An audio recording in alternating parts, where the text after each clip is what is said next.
Hi friends, Trichy மரக்கடையில தளபதியோட speech பாத்தீங்கன்னா முடிஞ்சு. பட் ஆனா அன்பார்ச்சுனேட்லி மைக் தான் சொதப்பிடுச்சு. ஆரம்பத்துல தளபதி பேசுறப்போ நல்லா தான் கேட்டுச்சு. பட் அது சரியா கேட்கலன்னு யாரு சொன்னான்னு தெரியல. அதுக்கப்புறம் மைக்க மாத்தினாரு. அதுக்கப்புறம் சுத்தமா அவுட்டு. எல்லா நியூஸ் சேனல்ஸ்லயுமே சவுண்ட் ஒழுங்கா வரல. பிகாஸ் தளபதி பேசின மெயின் மைக்ல ப்ராப்ளம். ஸோ ஓரளவுக்கு தளபதி என்ன பேசினாரு அப்படின்றத இப்போ பார்க்கலாம். திருச்சியில இந்த பயணத்தை தொடங்கினதுக்கான காரணம் திருச்சி திருப்பம் கொடுக்கும் அப்படின்னு மாதிரி சொல்லுவாங்க. எம்ஜிஆர் அவர்கள் அவரோட முதல் மாநாட்டை திருச்சியில தான் வச்சாரு.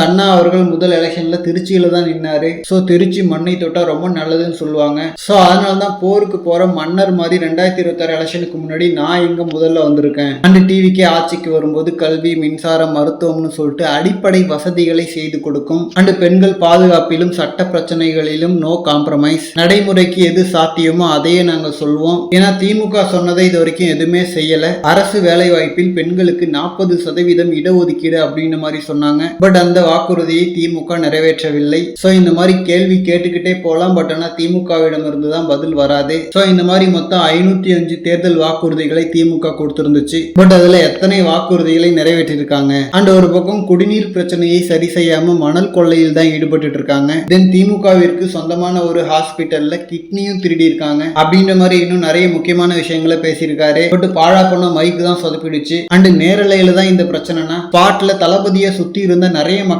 பாத்தீங்கன்னா கேட்கலன்னு தான் சொல்லிட்டு இருந்தாங்க. சோ இமிடியேட்டா இதை தளபதி கிட்ட கன்வே பண்ணி ஏன் யாரும் சால்வ் பண்ணலன்னு தெரியல. பட் ஓகே, இதுவும் ஒரு காஸ்ட்லியான எக்ஸ்பீரியன்ஸ் தான். இதுக்கப்புறம் பிரத்யேகமா ஒரு 4-5 நல்ல மைக் ரெடி பண்ணி வச்சுக்கணும் போல. ஓகே ஃப்ரெண்ட்ஸ், திருச்சி ஸ்பாட்ல இருந்தவங்களுக்கு தளபதி பேசினது கேட்டுச்சா அப்படின்றத கமெண்ட்ல சொல்லுங்க. தேங்க்யூ.